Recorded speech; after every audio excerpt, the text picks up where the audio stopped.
Welcome to the Democracy's College podcast series. This podcast focuses on educational equity, justice, and excellence for all students in the P through 20 educational pathways. This podcast is a product of the Office of Community College Research and Leadership, or OCCRL, at the University of Illinois Urbana-Champaign. Learn more about OCCRL at occrl.illinois.edu. In this special edition Illinois Success episode, we will be exploring how campuses can leverage data and institutional research to improve holistic advising and other programs to support students to and through college to complete a credential or degree. Dr. OiYan Poon talks with Dr. Lindsey Back about the on-track data system at the University of Illinois Chicago and how this information informs her team's work to improve student success across campus.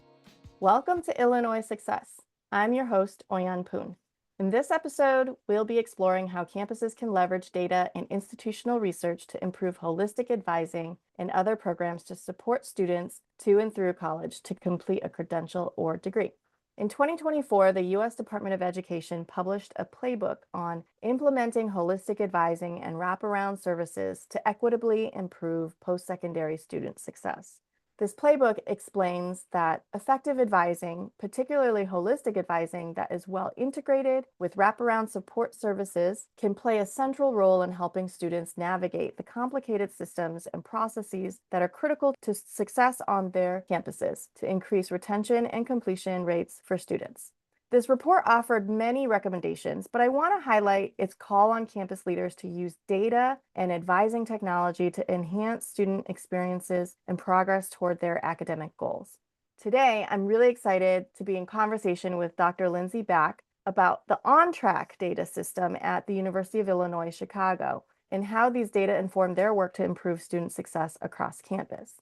Dr. Lindsey Back is the Interim Associate Vice Provost for Strategic Initiatives and Director of the Office for Research on Student Success at the University of Illinois, Chicago. It's quite the title, Lindsey, I gotta say. It's a mouthful.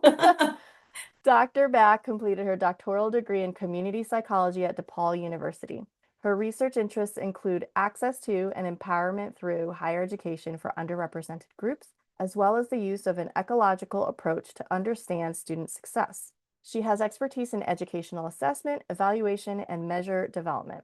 I also understand that Dr. Back is a key leader at UIC in the on-track work, which I'm super excited to learn about because as I was telling her before we started recording, I heard about on-track through Chicago Public Schools and the freshman on-track, ninth grade on-track work there. So excited to get underway. Welcome, Lindsey, and thank you for joining me. Thank you so much for having me. I'm excited to be here. Okay, so Lindsey, tell us a story. Tell us about how UIC started its journey in developing and using the on-track data to support student success. When did it start? How did it start? Where are you now? Yes, absolutely. I thought we could begin by talking just a little bit about the UIC context and how this metric came to be within that. UIC is Chicago's largest university. It's defined by our commitment to student success. Our chancellor has elevated student success to be UIC's top strategic priority. That includes advancing social mobility for all students while closing equity gaps, specifically increasing degree attainment, making sure that students achieve academic excellence, but also have meaningful college experiences and thrive in their personal and professional journeys, becoming responsible global citizens. So this commitment has always been central to UIC's mission to provide the broadest access to the highest levels of educational, research, and clinical excellence. We enroll a really diverse student population. In fall 25, the current semester, which is when we hit record levels of enrollment, including more than 5,400 first-year students, which is our biggest first-year cohort on record. More than 40% of our first-year cohort is Latinx. About 10% is Black, about 20% Asian, 17% white. We consistently have upwards of 50% of our first-year cohorts identifying as first generation, and similarly, upwards of 50% of our first-year cohorts receiving Pell Grants. So we're a minority-serving institution, a Hispanic-serving institution, an Asian American, Native American, Pacific Islander-serving institution. We're also the fourth largest producer of Hispanic and Black medical doctors in the U.S. So We've done a lot of work over the last kind of decade plus to increase our retention and graduation rates. Most of our students who come in as first years, and I suppose transfers as well, but for the purposes of this conversation, first year students, most of our students graduate in 6 years. And like I said, we've done quite a bit of work to get those rates up. We still have about 40% of our students who don't graduate, and we generally lose about 20%, although that number is decreasing, of our first year students are not retained to the second year. So we lose about 20% of the cohort between the first and the second year. Our Office for Research on Student Success, which is in our academic programs, student success and effectiveness unit. So it is distinct from institutional research, which I think is an important consideration. That office was established as part of our Student Success Initiative process in 2011, 2012. And so our goal is to utilize our institutional data to collect any additional quantitative or qualitative data to really inform action on campus related to student success. We want to get the findings into the hands of people who are working with students, who are making decisions, who are designing programs, establishing policies, things like that. I should say too, I'm a community psychologist, so prevention, intervention has kind of been key to what I do. Also really relevant when we're thinking about On Track, because in the development of it, we wanted to think about prevention and early intervention strategies that we can utilize to get to students as early as possible in the first term, in the first year, to keep them on track, keep them retained, keep them moving toward graduation. So in our development of the On Track metric, we're building on previous studies conducted by the Consortium on Chicago School Research, which you mentioned, and their Freshmen on Track, as well as some researchers at UIC, Sue Ferrugia and her colleagues. CPS Freshmen on Track, right, identify students as on track if by the end of the freshman year, they have earned 5 or more credits, failed no more than 1 semester of a core course. So there was previous research at UIC to create a first year on track index. And then to build on that, we wanted to explore if it was possible to do a first term on track index to get even further ahead of sort of what students would be experiencing and their outcomes. So we wanted to have a metric before the first year was over, at the end of the first term, and then into the second term to be able to understand kind of how the first and second terms work together in a student's experience. In terms of how we created the metric itself, we wanted to understand what are the predictors of students who do graduate in 6 years, what happens for the students who might encounter challenges toward graduation. So we looked at institutional factors to understand which ones were the most salient. We specifically looked at the ones that didn't happen until students were actually enrolled. So we didn't look at any pre-matriculation data.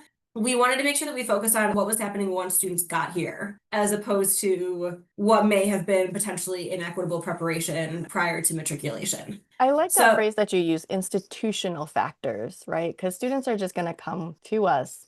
Yes. Whoever they are, right? But then what you have control over is these institutional factors. Absolutely. We very much do see it as our responsibility to make sure that the students that we've admitted are getting all of the resources and the support that they need to succeed, and thinking about how we can remove those institutional barriers too. In terms of 6-year graduation, we tried a bunch of variables. We used a logistic regression to understand the relationship between academic factors and graduation, some financial factors and graduation. And we ended up with term GPA, earned credits in the first term, and a completion ratio. So basically the pass over attempted hours, which is very similar to what gets calculated for a satisfactory academic progress metric, and a completion ratio for that. And then also a financial factor of students having unresolved financial holds at the end of the first term. We know that students might encounter a range of financial challenges while they are in college. What we saw as sort of the most important predictor here was not that they just never got a financial hold and never experienced that, but that they were unable to resolve it by the end of the term. So it's okay if you get a financial hold and have a plan to address it. The issue is if you finish the first term with that financial hold still on your account. So we use a logistic regression to identify key thresholds for each of those indicators as well. The unresolved financial hold is dichotomous, but we ended up identifying having a first term GPA of at least a 2.4 and a completion ratio of at least 67%, which you'll notice is also consistent with a satisfactory academic progress ratio. And this model is accurate a little bit more than 70% of the time, which is slightly below, I think, what the freshman on track metric found, but also there's sort of a lot additional going on at a college level. So we were really happy with that. We also did that for the second term because I had mentioned sort of wanting to understand what happens in the first term relative to the second term. And we made the decision to use those same variables and thresholds for each term. So you can be on track in the first term, on track in the second term, on track in one term, off track in the other, off track in both terms. All those things are related to 6-year graduation. We also did a similar process for 4-year graduation. And for that one, decided to stick with predictors at the end of the first term specifically, knowing that the timeline for 4-year graduation is just so tight. There's a little bit less wiggle room. So in terms of students who are on track for 4-year graduation, that's those who finished the first term with at least a 3.0 and attempted at least 15 or more credits. My nerd brain is firing off right now. It's That's what we like to hear. yes, logistic regression and finding that there were these 4 significant factors to really track. How does this then get into the stream of practice, right? If you're an academic advisor or a faculty member working with a student or whoever else on campus that has direct contact with students, say after the first term, there's a subset of students that are not on track. What happens then in practice? That's a great question because it's one thing to kind of develop the models and have them sit in your SPSS output. It's another thing to make sure that they're actionable on campus, which was always the goal, right? So what we ended up deciding to do, sort of beyond disseminating, just like this is the model, these are the thresholds, pay attention to these things as much as you can. And we did do some additional work looking at who goes off track, right? So what groups of students are more likely to go off track, things like early alerts and midterm grades. The indicators, students get flagged mid their first term. So you don't even have to wait until the end of the first term to flag students for intervention. Is that right? Yeah, some of those kind of precursors to being on or off track do get flagged. We use an early alert system. We do use midterm grades for a large number of courses that first-year students would take. So we do have some of those sort of related metrics too. But in terms of flagging students as on or off track after the first term, after the second term, what we decided to do next to make it even more tangible, I think, for people on campus to use it, is to develop these recovery targets. If you are off track at the end of the first term, what needs to happen in your second term, right, to get back on track? For 4-year graduation, I had mentioned that was a sort of one term only metric.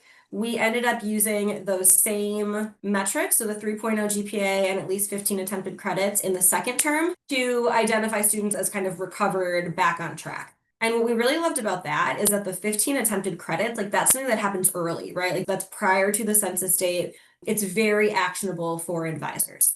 So do advisors meet with all students in their first term? Is that we like do a have requirement? mandatory first-year advising. Okay. So that's where there's kind of an intervention point. We do also have a range of success units that are part of our Office for Student Success on Belonging that do a lot of coaching around some of these things too. Our sort of broader advising community includes your academic advisors in the colleges, your success coaches, advisors in success units, things like that. It's a wide network. And then we do also have second year recovery targets for students who may have been off track either in one or both terms of the first year. And for those in your second year, you should be aiming to earn at least a 2.4 GPA in each term and then earning at least 44 credits cumulatively by the end of the second summer. In establishing these recovery targets, we looked at like what happens if you are off track but then get back on track? What happens if you are off track and you recover? And what we saw happens? the graduation rates for those students are almost as high as they were if you had just been on track from the beginning. From a strengths-based perspective and a growth mindset, we love that. We really, really aim to, I think, use these data in a way that allows students to make progress, to identify needs, to think strategically about what their trajectory will look like. And we wanted to make sure that it was not punitive, not deterministic, anything like that, where we're saying like, hey, you're off track. Right. And it's over. And like tisk, right? Yes, that exactly. Doesn't help. It's actually the opposite. Is like, hey, we've identified you potentially benefiting from some additional resources, additional supports. Let's see what we can do as an institution to get you back on track and hit these targets. It gives you something to aim for.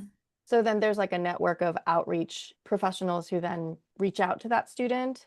So yeah, I think that the recovery targets give advisors something to work on And I can talk a little bit about how we've integrated the metric itself into existing practices, and then I can talk about some ways that we've piloted it as a new intervention. One thing that we have really liked about the on-track metric for 6-year graduation and predicting 6-year graduation, I had mentioned that completion ratio and making sure that students are completing at least 67% of their attempted hours because it's consistent with SAP. We know that you are going to lose your federal financial aid if you're not making that satisfactory academic progress.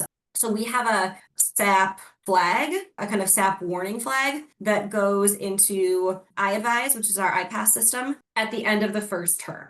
Students who are either below a 67% or in some cases just kind of getting close to a 67% are going to get this flag after grades roll in the fall. It's a really quick turnaround. It's still a little bit more manual than we would like, but we're flagging those students as like, hey, let's plan what's going to happen in your spring semester to make sure that you are registered for a balanced course load, that you're registered for enough hours that you mathematically, right, could get that ratio above 67%.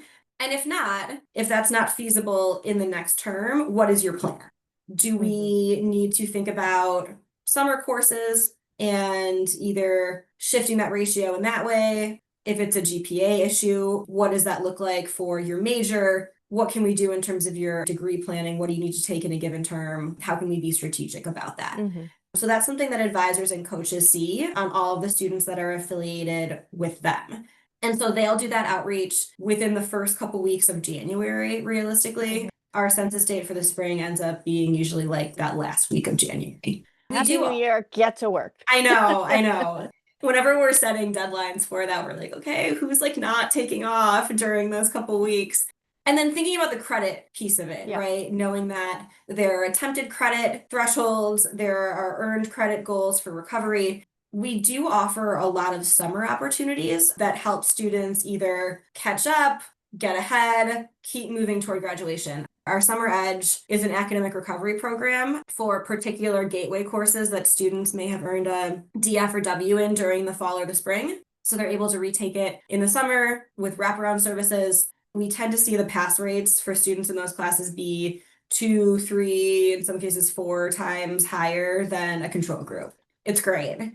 We also offer some scholarships through our Accelerate Your Success program, which is for students who kind of meet a level of financial need and are enrolling in at least 5 summer credits. And that's also been really, really popular, knowing that in the summer, students might have a little bit less going on. They might not be taking, 15, 16, 18 credits. They have a little bit more time to focus on these kind of key courses and think about what they might need, maybe access some additional resources to make sure that they are in the specific circumstance, right? Like maybe addressing a SAP ratio issue, a SAP GPA issue, then also this on-track piece too.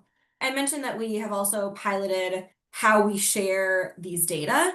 In an initial iteration, we shared them in Excel spreadsheets and color-coded them by priority level. We shared these with the coaches in one of our success units on campus as part of this kind of initial pilot. We looked at the students who they served who were off track and looked at actually what indicators were kind of identifying them as off track. So was it just a financial hold that was unresolved? Was it just a GPA issue? Was it just a completion ratio issue or some combination of both? And which ones are the most tied to not graduating 6 years, which ones are the least tied. And so we shared those for them to kind of do additional outreach and inform their work in that way. The next evolution of that was that we piloted a flag in iAdvise. So again, in our pass system, which is where we try to kind of focus all of the implementation pieces of this work because it allows advisors to communicate with students, with each other, with faculty, staff, things like that.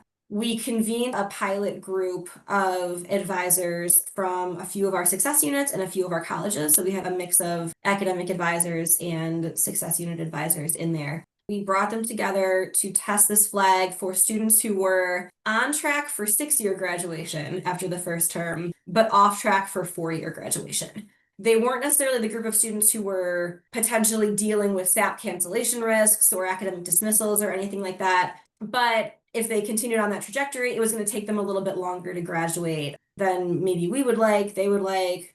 It was going to cost them more money. So we wanted to see if we could kind of move the needle in nudging those students back to being on track for 4-year graduation. And we did this using a success planning tool in iAdvise. It allowed the advisors to kind of lay out strategies for the students, talk with them about specifically what might be helpful for them in meeting those second-term recovery targets. The success plan itself, there's a back-end technical piece related to how it's built, but generally they facilitated communication about things like working with an advisor to register for a balanced schedule, reviewing your holds, talking to financial aid if that's necessary. How do you develop your academic help-seeking skills? Do you need strategies for time management? Checking in with an advisor, seeking out tutoring. Here are the resources that we have available for tutoring, things like that.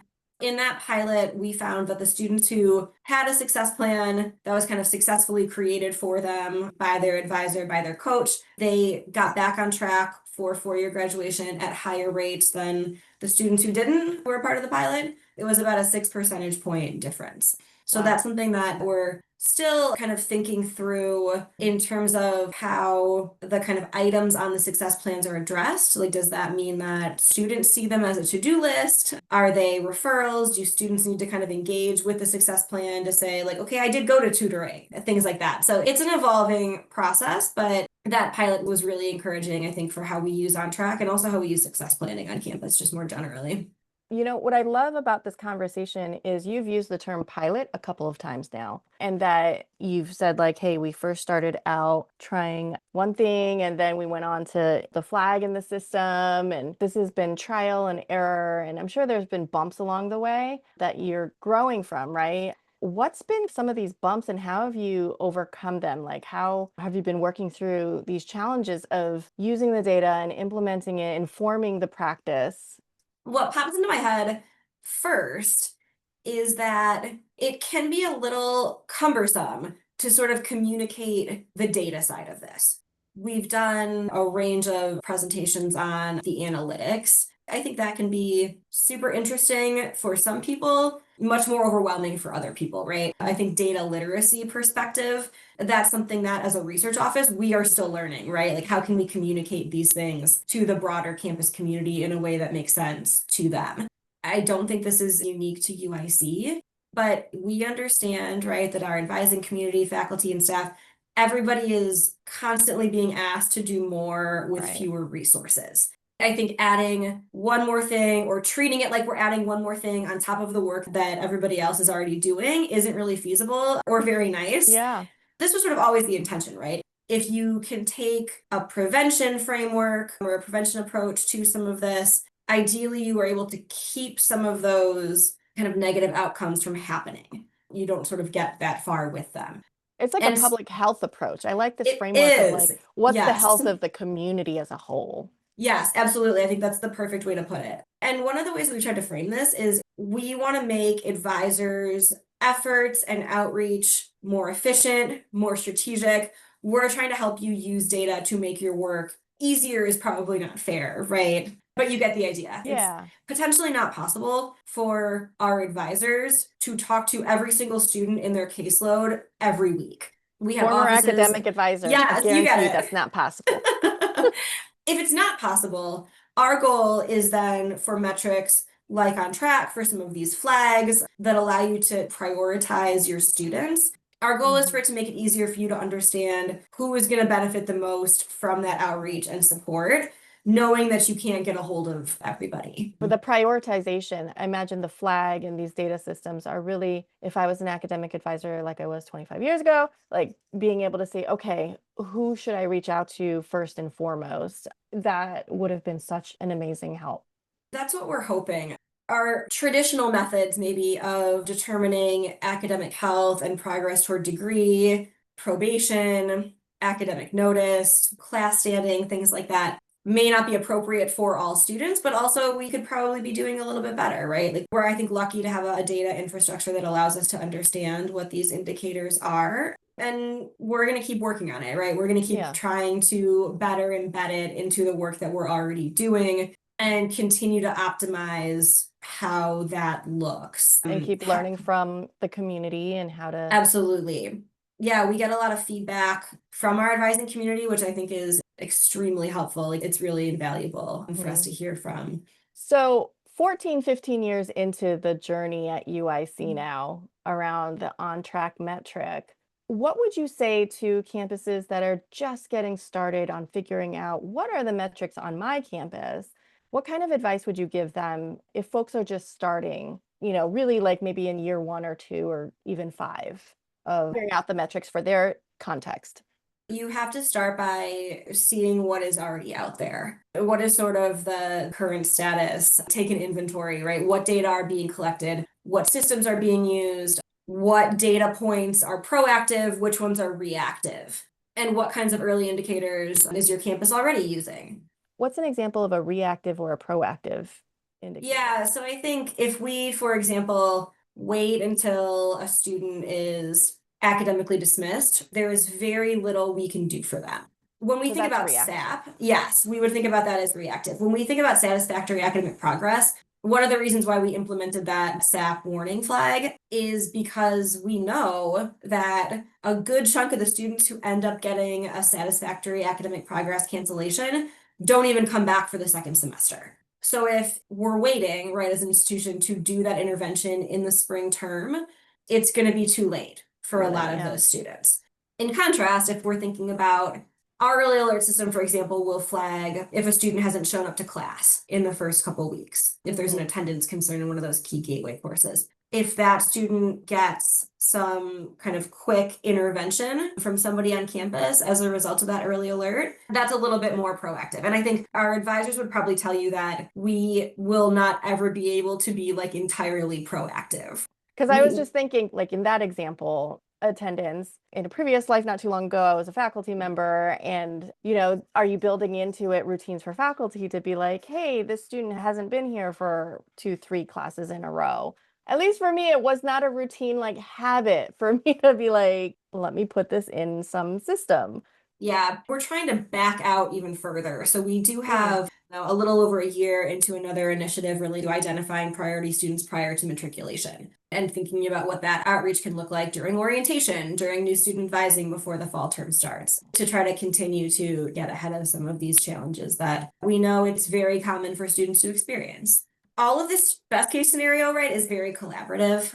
We function separately from our institutional research office, but we work very closely with them. We have great partners in our IR office. I think a lot of IR offices are already putting out a lot of data that can be utilized in a lot of this work. A lot of dashboards, a lot of reports, a lot of memos. So what's already there? Let's not yes. reinvent the wheel. Exactly. I think that the implementation piece too, right? We work really closely with our Office of Advising Development, with our partners in the colleges and the success units, because we don't work with students directly, but we want to make sure that the people who can use this in their day-to-day work are getting it. Some of these metrics, we're generally not like collecting new data for the purposes of this on-track metric. These are pretty simple, high impact predictors. They're realistically probably not surprising, right, to anybody who's listening. It's a little bit more of how can we be strategic about the process? How can we figure out what is a reasonable model that integrates several of these indicators, but is also still actionable? We've refined the model, gradually expanding it, its use, but things like a completion ratio, GPA, attempted credits, finances, I think are probably pretty familiar to. Yep. We're trying to continue to socialize the idea that these data are meant to support students, right? We really do try to take a strengths-based approach to this and use the data to connect students with resources. We're not trying to penalize students. We're trying to catch them early and make sure that we as an institution are doing everything that we can to provide them with the support that they need, but also that is available, right? And we have a lot of resources on campus that students may or may not be connected to on their own. So we want to make sure that we're using the data, I think, to facilitate that as much as we can. That's amazing. I've really loved learning about this story. There's so much that you all are doing in this, what is this, the 14th, 15th year of this work and continually growing. And I'm sure there's hiccups and problems that you continue to solve. So a huge thank you to you, Dr. Back, for sharing your insights and leadership on this episode of the podcast.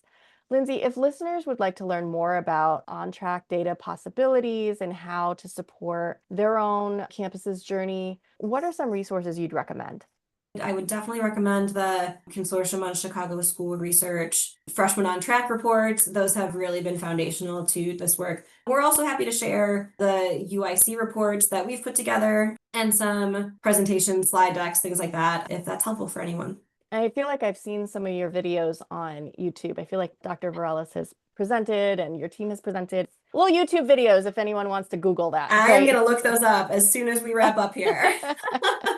Awesome.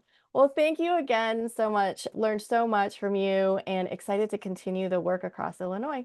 Thank you so much for having me. Thank you for listening.